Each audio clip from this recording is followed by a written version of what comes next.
it's much easier to just be oblivious and turn a blind eye to the stuff that you inherently know is holding you back in your life. So it's to have the courage and also to have the self-respect to know that you deserve to have the best life, and that if something is holding you back, you owe it to yourself to make the most of yourself. Like, we do only get one life. You know, it's important that we live to our best potential.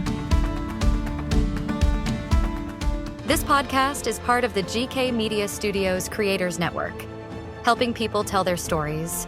Become a storyteller today and learn about our podcaster network at gkmediastudios.com. Welcome to Psychology with a Sparkle.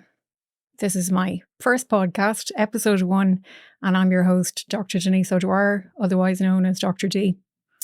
This podcast is somewhat of an extension of my book, which is also the same name, Psychology with a Sparkle.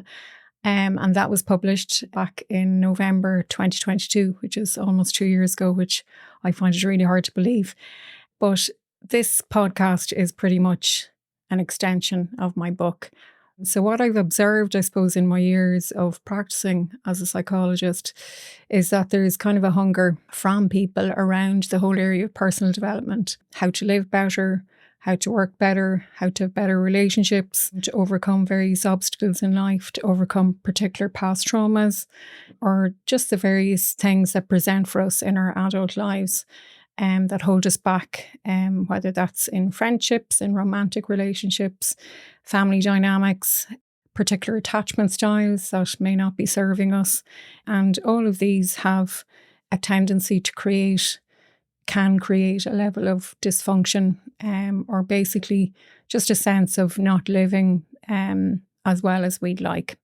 My mission with this podcast, similar to my intention with my book, is, I suppose, to reach as many people as possible and to shine a light on the good, the bad and the ugly when it comes to human behaviour.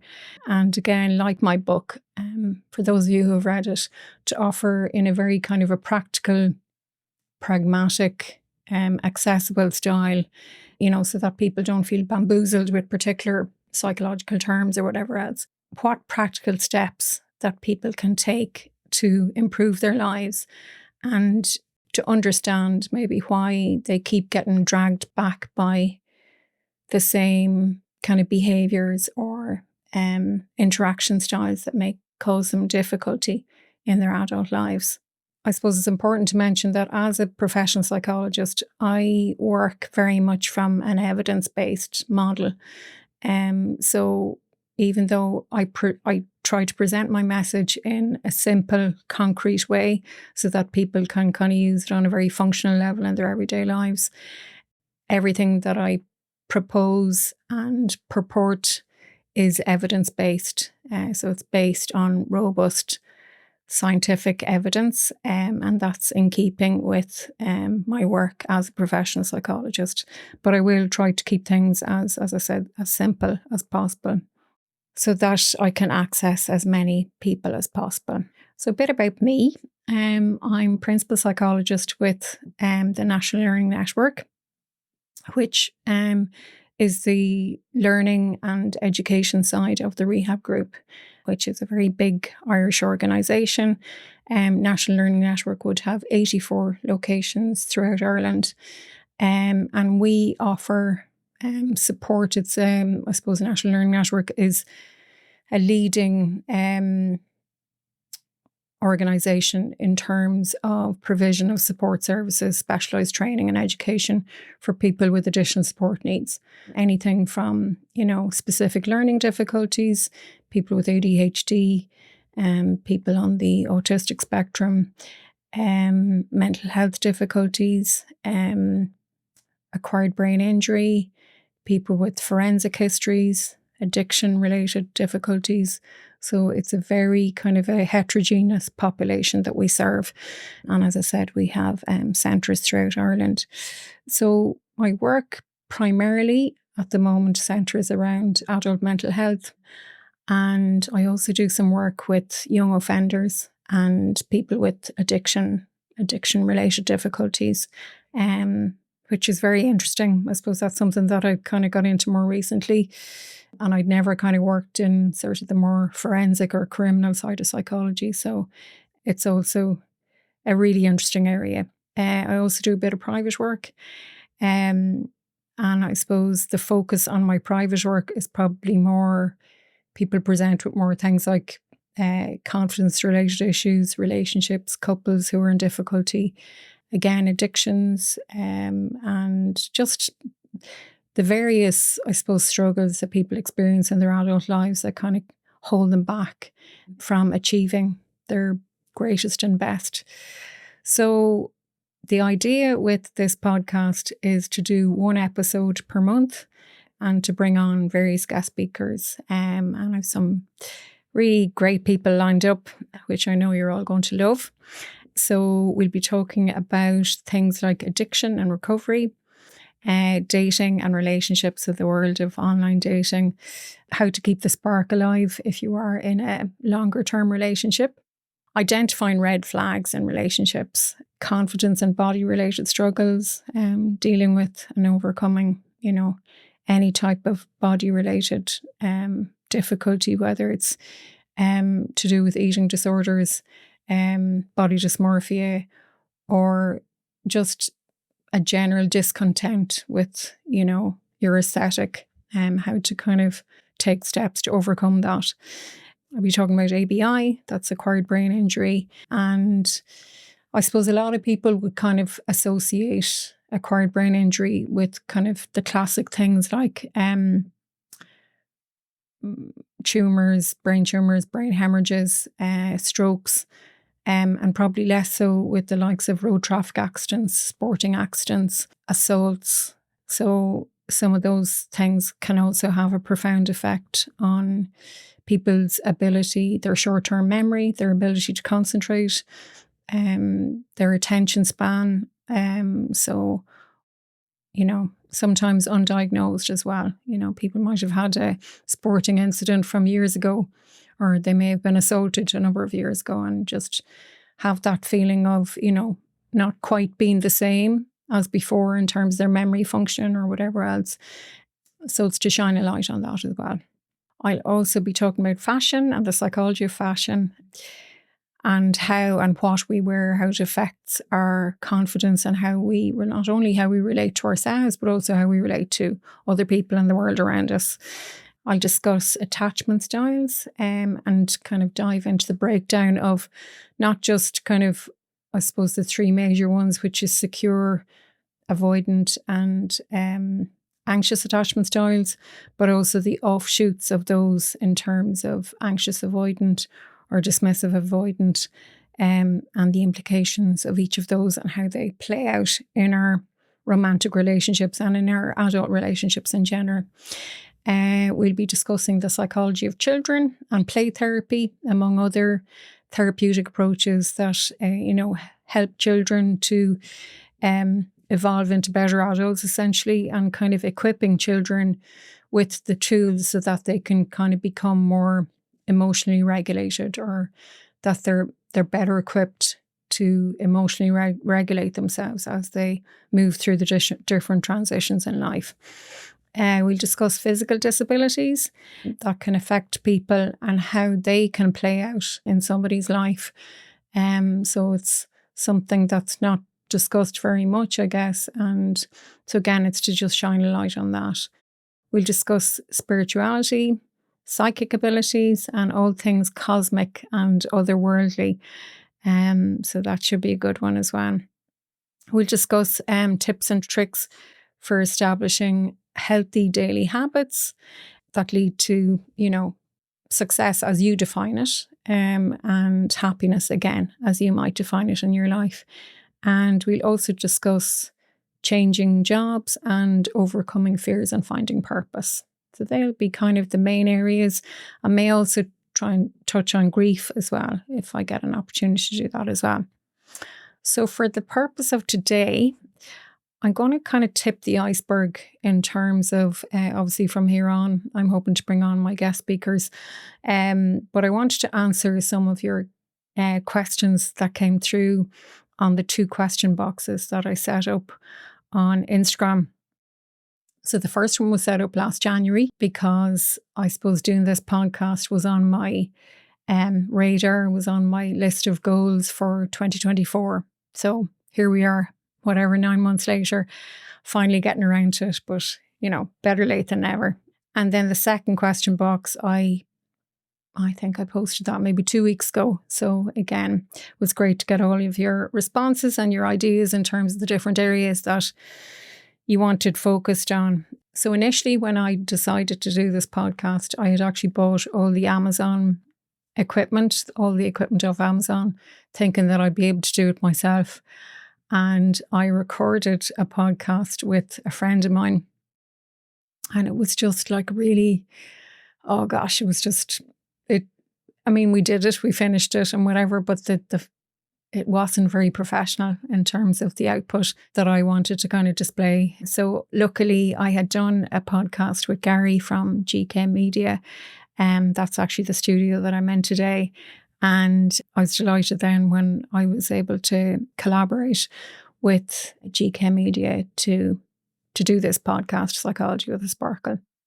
So it's just a more professional setup in terms of the finished product and whatever else. So just in terms of some of the areas that you expressed in your feedback that you wanted me to explore. So no surprises, all things sex. Those were one of the first things that came through. Somebody asked, is football out of the question? Probably is, to be honest. I think you need to go to a different podcast if you want football to be discussed. Who are my fashion icons? That will definitely come up in the podcast that I do on fashion and the psychology of fashion. Changing careers and getting out of comfort zones. We'll definitely touch on that. When to walk away, that will fall under relationships, which I will be covering. So when to walk away from a relationship, how to deal with injustice in society. I think, that's going to just present as an ongoing thread in all the episodes, because I think the way I answered that question initially to whoever brought it to me was, I think that dealing with any injustice, the first thing that we need to do is make sure that we begin with, respect for self and respect for others. Because obviously if we don't have respect for ourselves, we're not going to have respect for others. So I think everything begins and ends with our own values and our own moral compass. And that then reflects on how we relate to other people. And while we mightn't be able to do very much in terms of what's happening throughout the world, at least that's how it feels a lot of the time. I think if we look after our own corner and make sure that we're being as good a human as possible wherever we are placed in the world, I think that has to serve the greater good in some way. Empowering kids with a positive mindset in their formative years. We'll be covering that. As I said, there'll be somebody coming on with me to talk about the different, specifically play therapy, but the different therapeutic methods that we can use to equip children as best as possible. When to wear heels. That will come under the fashion and the psychology of fashion podcast. How to be a better judge of people, techniques for reading body language and people. I think that's a really interesting one. And we'll probably cover that actually again in the relationships one. So there's lots there. So maybe we might tease that one out a little bit. Settling for mediocrity in relationships. Again, that will come under relationships and the psychology of relationships, and why it's so important for us to step into our own power, so that that's the version of ourselves that we're presenting when we're in any type of relationship, whether it's romantic or otherwise, so that you don't settle for mediocrity, and that you deserve the best, but equally that you bring your best, because obviously if you want to receive the best from somebody else, you have to also play ball and bring your best. Morning routines and practices. I'm actually going to touch on that today. Fashion tips and tricks. Again, we'll cover that on the fashion episode. My hair. So your hair is super long and luscious. Is it all your own, or do you use extensions? I should probably clarify this because I'm obviously not going to be doing a full episode on hair, but so I should probably just clarify this once and for all, because I get asked this question a lot, by strangers, a lot of people ask me about my hair. It is all my own. I know it's very long, but I've always had long hair. I think the shortest I ever had it was maybe bob length at one stage, when maybe at about 15, but it's always been long. I have good hair genes, as do all my family. So no, I've never had extensions, and hopefully never will have to have extensions. That's not to knock extensions. They can look fantastic on some people, but yeah, as I said, I'm just lucky with good genes. Both my dad and my mum had good hair, so we've all had that as a byproduct. My daily diet and exercise regimen, I'll try and cover that today as well. The story about the guy with the gold chain and cowboy boots, true story actually, but it's a first date and that's what it'll come under. Again, I'll be bringing a guest on to chat about that. And again, funny date stories, techniques I use to stay motivated. I'll touch on that today as well. Body acceptance, no matter what your size or shape. So yeah, we'll talk about that under body image and that whole area, which is quite a big one. And tips for looking well and presenting our best every day and at each different stage of life. So we'll cover that as well. So as I said, for the purpose of today, I'm going to touch on the daily routines part. So these are the things that I find useful. This is not in any way prescriptive. This is not to say what you should or shouldn't be doing. These are just things, I suppose, from my perspective that work for me. But I always say to people, you kind of have to find your own rhythm and your own way of kind of establishing momentum in your life.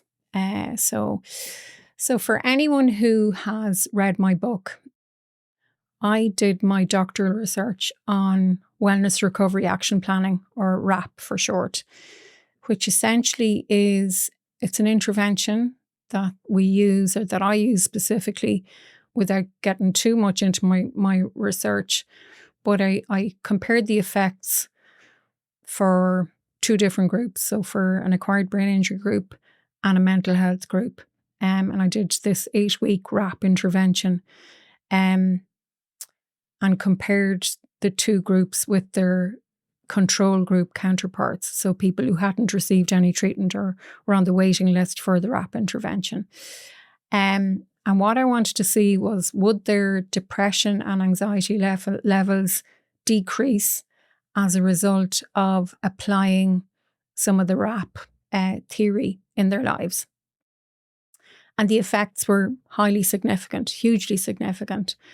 So it had never actually, WRAP, like a lot of things, had its roots in the States. It started by a lady called Mary Ellen Copeland, and she had chronic pain and a whole kind of myriad of different health concerns going on. And she found that she'd actually become allergic to the medication that she was on, or just wasn't kind of taking effect for her anymore. So she was kind of on a mission to find something, that worked in addition to the medication that she felt comfortable taking.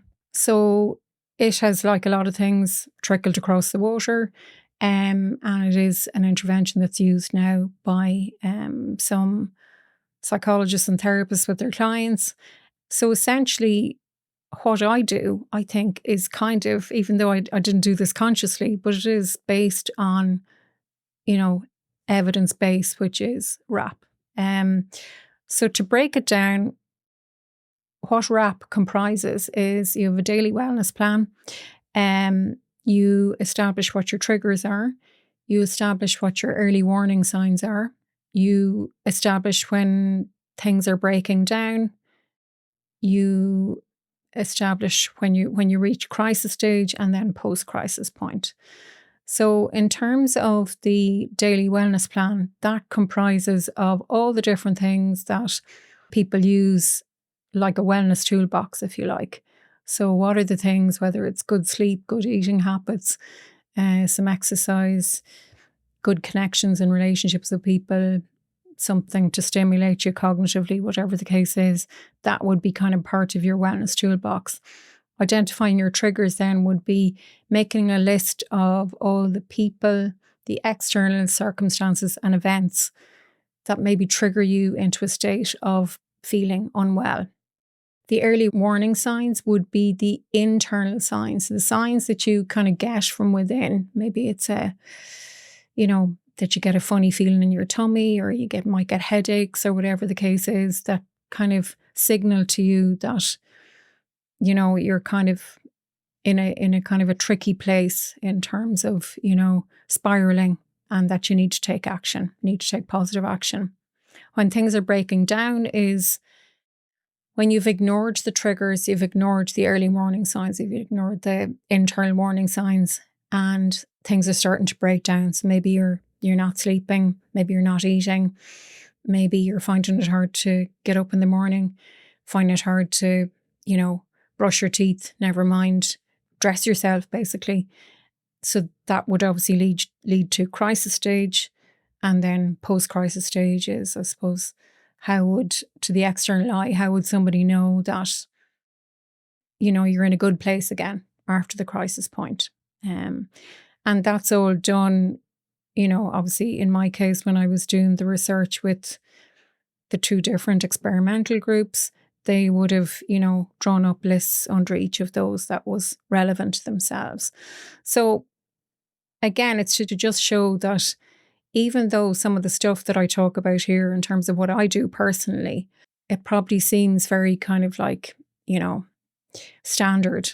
It is actually based on solid research, robust research.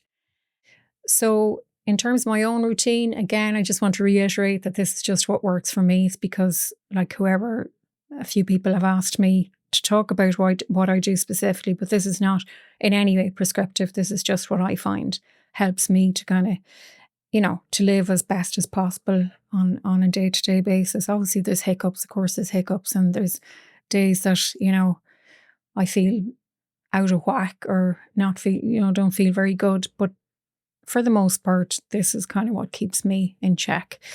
So I would do a morning meditation, some intention setting for the day in terms of what I want to achieve, what my intentions are for the day. I would engage in prayer, gratitude and prayer, and I would also visualize my day ahead. So, and again, for those of you who've read my book, you'll probably know that faith has played a very strong role in my life to date. And that may not be, a very cool thing to say, but I suppose, again, this is just what works for me. That's not to say that other people should have a faith practice. But for me, I've always kind of got strength, I suppose, from believing in a power greater than myself, which in my case is God. But you may find that it's nature, or you may find that it's, something else. I suppose it's just having an anchor point that you aspire towards in terms of where you want to go on a day-to-day basis, or how you want to present to the world. I exercise 5 or 6 days a week. So I run. That's my exercise of choice. And I always say it's as much for me, it's more actually for sanity than it is for vanity. Obviously, I like to, feel comfortable and feel good in my clothes. But it's very much about, my mental health. And, when I'm running, when I'm out on the road, it just gives me that space to kind of leave everything that has happened on the road. And it's just me and the road and the noise of my foot strike hitting the road. I don't even listen to music actually when I'm running, because I just like to kind of take everything in terms of my surroundings. And that's just how I like to run. So I do that 5 or 6 days a week, and I don't, count steps. I don't count calories. I don't do any of that stuff. I suppose what I'm all about is feeling good, what do I need to do every day to help me to feel at my best or as good as possible. So on days that it feels particularly tough, I just remind myself of how I want to feel, So particularly coming into winter months, it's always harder to get outside. And some days I have a treadmill at home, and some days I just jump up on that if it's too windy or wet or whatever. But for the most part, I like to get out into the fresh air. And I suppose it's to just think about, I don't really allow myself to get into a debate in my mind about will I, won't I. I just do it. And it's just literally become one of those kind of daily non-negotiables, because I know a lot of people struggle with, where do you find the motivation? There's days where I don't feel motivated, but I've trained myself to just do it. It's like the Nike ad, just do it even when I don't feel like it. I try to make time to read, and usually it's kind of personal development books. So more so non-fiction, that's where my interest is, I suppose. And I kind of have to keep on top of things anyway in terms of my profession. So I'm always interested in reading psychology books and whatever else. I also like to listen to podcasts. So again, there's some great ones out there. And I usually, if I'm driving like that to one of my centres or driving home to my mum's, I'll listen to podcasts so that I can learn new things. I try to remain as mindful as possible in my interactions with other people. So this might sound morbid, even though I don't think it's morbid, but it is to remind ourselves, if this were my last interaction or my last encounter with this person, is this how I would like it to play out, And that kind of helps to, just that you keep things as positive and as upbeat as possible. Now, obviously, there's always going to be times where you get triggered by people or you end up having an argument or conflict of some description with someone. But it's to try and, I suppose, engage in respectful conflict. And we can, again, we'll go into more depth on that at a later time. And again, to try and resolve things as quickly as possible. So either resolve it or move on, or both. My diet, not the best, as I said, and that question box came up a couple of times. I'm certainly, it's not my forte. Anyone who knows me will know I probably burn more things than I actually cook to perfection. A hell of a lot more things. Yeah, but I suppose I don't eat red meat. I haven't eaten red meat since my college years. And again, not for any moralistic reasons. I think I just had an overdose of spaghetti bolognese. I lived in the student res and we'd kind of go around to each other's houses for dinner, whatever. And that was like one of the meals of choice that was easy. And I think I just got sick of it. So I literally haven't eaten red meat since. I do eat fish and I occasionally eat chicken. So I suppose I'm not vegetarian by any manner of means. What else can I tell you about my diet? Yeah, I'm just, I try as best as possible, I suppose, to keep things healthy and balanced. I allow myself treats. My weakness would be crisps. And yeah, I would eat out quite a bit at weekends. I like kind of meeting up with friends, meeting up with people. And, but during the week, I suppose my diet would be pretty basic, to be honest. Nothing kind of very elaborate or extreme. And again, I try to choose things that based on how they make me feel, So, if something like, for example, if I eat loads of bread or things that have, are very, I don't know, gluten-based or whatever, it just doesn't make me feel very good. So I would I still eat pizza and all of that, but I'd probably keep it limited to the weekends. So things like that. I'd have probably a takeaway once a week. So that's pretty much my diet. Tips in terms of how I stay motivated.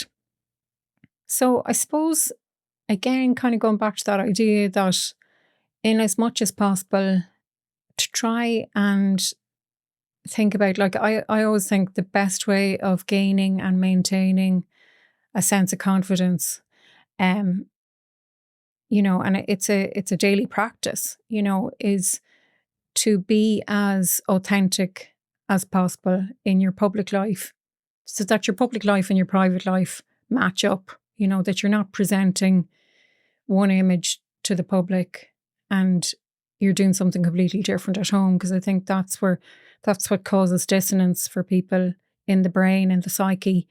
And so, for example, if you're, I don't know, like presenting as being really hardworking to the external world or in your external life, but your house is a complete mess, or, if you're watching lots of porn, for example, that's going to cause dissonance, in terms of your mindset. It's also going to cause problems potentially in your relationship. So again, it's just similarly with things like drink, drugs, food, overeating. If you're doing a lot of stuff behind closed doors that doesn't match who you are, and how you present to the public world, that causes incongruence and dissonance in the human psyche. And so it will ultimately play out as, you experiencing or problems, or, not feeling like your life is flowing in the manner that you want it to flow.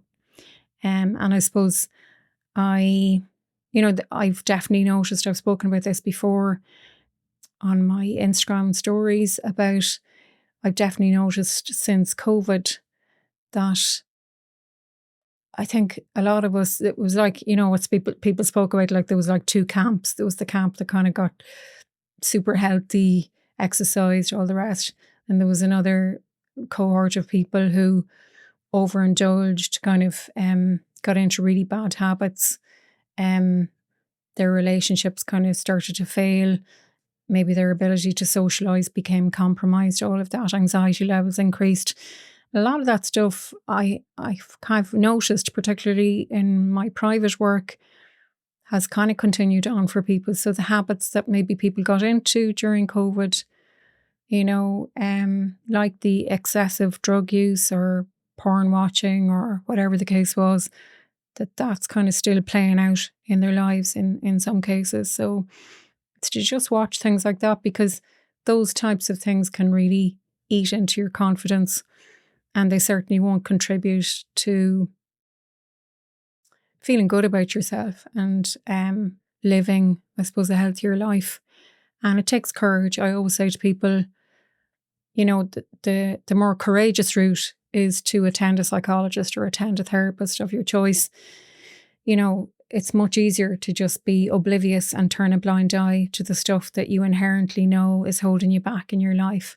So it's to have the courage, and also to have the self-respect to know that you deserve to have the best life, and that if something is holding you back, you owe it to yourself and to your creator to make the most of yourself. Like, we do only get one life, and it's important that we live to our best potential, and that we get out of life what we know we're destined, to do, because we all have whispers in our heart, in our minds, about what we want to do, or where we want to go, or the people that we want to be, essentially. But a lot of people, they end up being 6 feet under with those same unfulfilled dreams. So it's to really kind of take an honest look at yourself and take an honest look at your life and see, okay, are things moving in the direction that I want them to move? And if they're not, what areas do I need to address? And I think if you look at things as honestly as possible, as genuinely, as authentically as you possibly can, it can only have benefits for, how things play out in your life. And I think that in turn helps with motivation, with momentum. It helps with everything, because when we're living authentically, we feel freer in ourselves. And because there's no, as I said, there's no cognitive dissonance between the person that you're presenting to the external world and the person that you feel you are privately. Another thing was, a few people asked about in matters of style. I think, it's great to get inspiration from other people, and there's no shortage of it online. There's so many stylish influencers and, people that offer great ideas and inspiration. But I think, don't forget who you are yourself. I think sometimes people lose themselves and their own, what they bring to the table, if they become over-influenced by what somebody else is wearing. Or, don't be afraid to put your own spin on things, and don't get too bogged down in trends. Now, I know, like I am, as I have said several times before, I'm definitely a dedicated follower of fashion. I love looking at the latest trends. But I also, if I know something doesn't particularly suit me, I just, I won't bother with it. So I think it's just kind of being true to yourself in terms of your own style, and that it's, again, congruent with the person that you are, I always think, your clothes should literally just be an extension of who you are, So sometimes, that can take a little bit of figuring out to come to that realization, And I think the other thing is, forget the rules. I don't think there are rules anymore in terms of, like, you used to hear all this stuff about, you can't wear a short skirt with, you have to wear a polo neck or something that's up to the neck if you're wearing something short. Yeah, that's a nice look.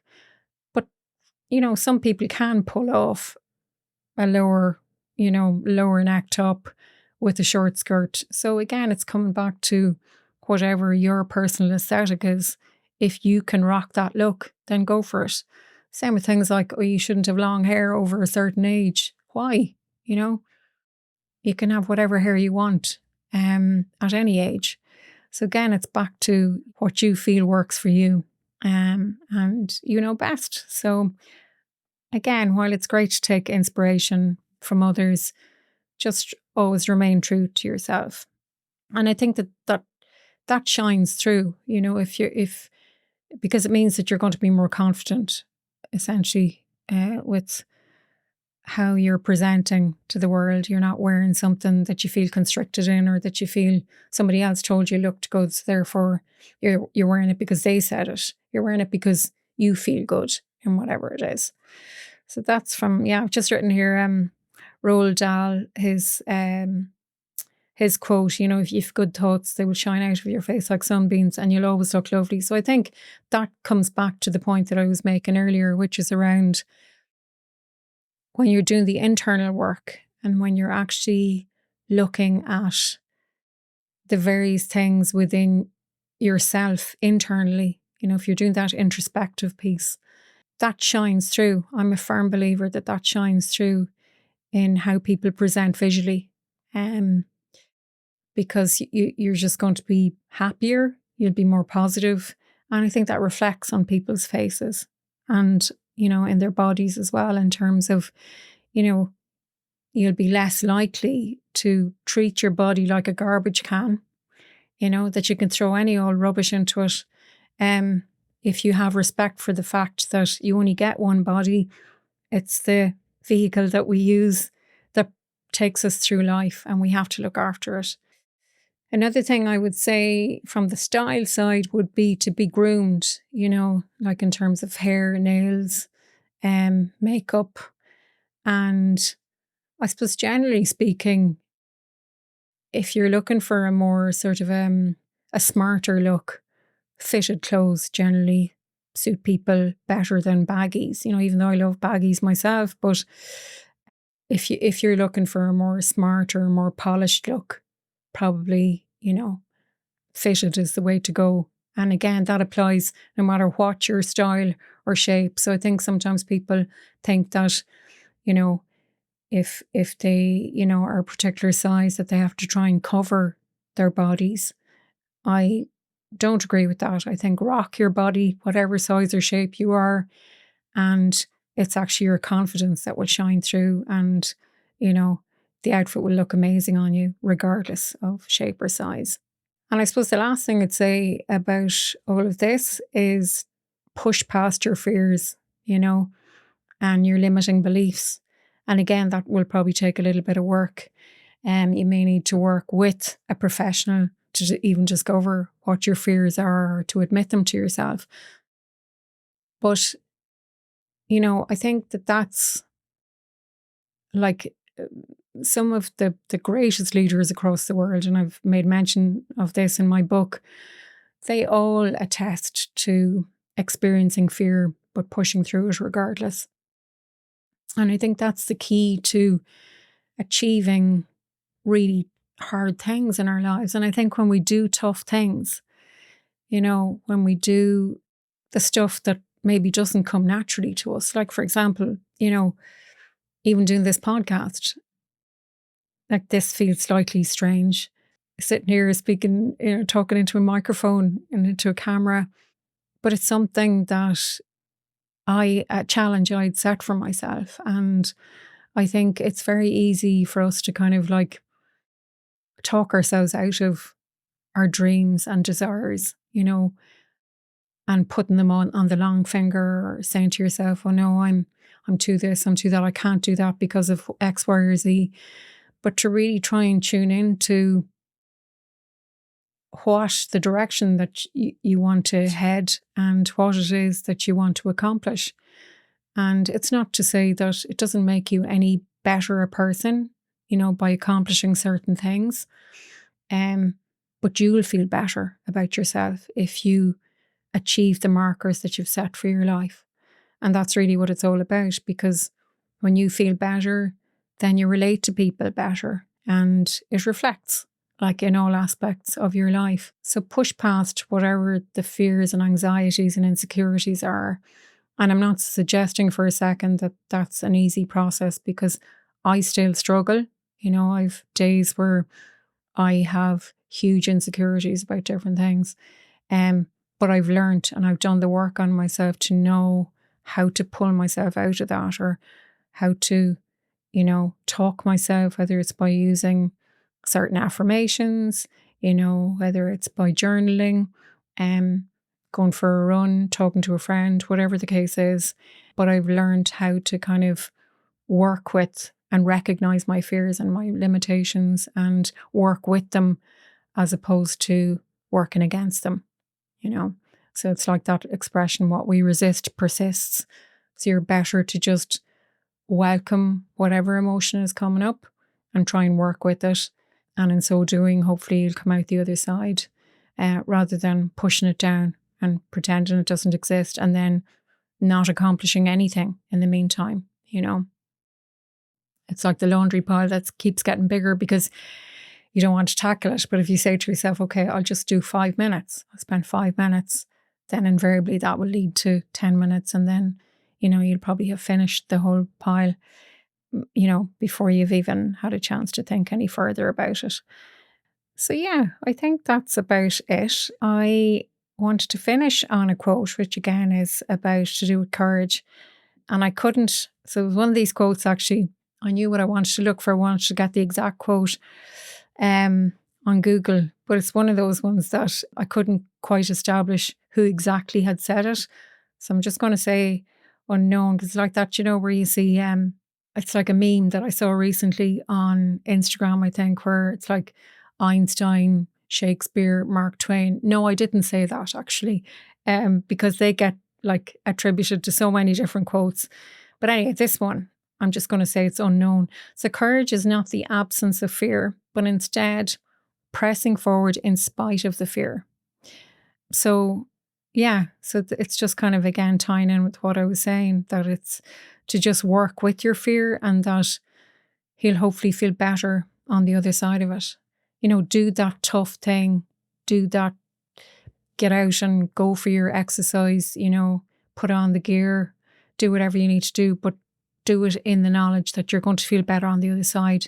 Have that difficult conversation with whoever that person is, again, you're not looking forward to it, but it's going to hopefully, resolve things, or at least lessen the conflict, or whatever the case is. And hopefully that you'll come to some sort of a resolution, or, if it's a job that you're in that you're not particularly enjoying anymore, well, to have the courage again to look at that and to start exploring other opportunities for yourself. And, even just to make a vision board. Like, oftentimes if my clients are in a state of indecision, I'll get them to use a vision board, which is basically getting a cork board and cutting out, whatever it is that you're attracted to from different magazine sources or whatever, so you might have a picture of, I don't know, your dream job or your dream house, or you might have a picture of a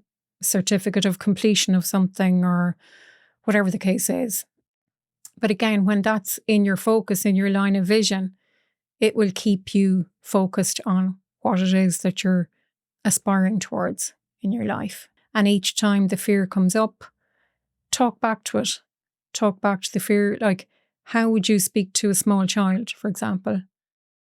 If they came to you and they were expressing a fear about something, you wouldn't start giving out to the child and telling them that they're stupid or that they're ridiculous for having that fear.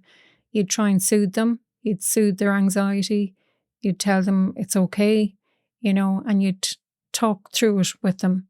So that's the way you need to speak to yourself as an adult, using compassion, as opposed to what a lot of us do until we know better, which is, getting a big stick and giving ourselves a good old bashing, which is never a good idea.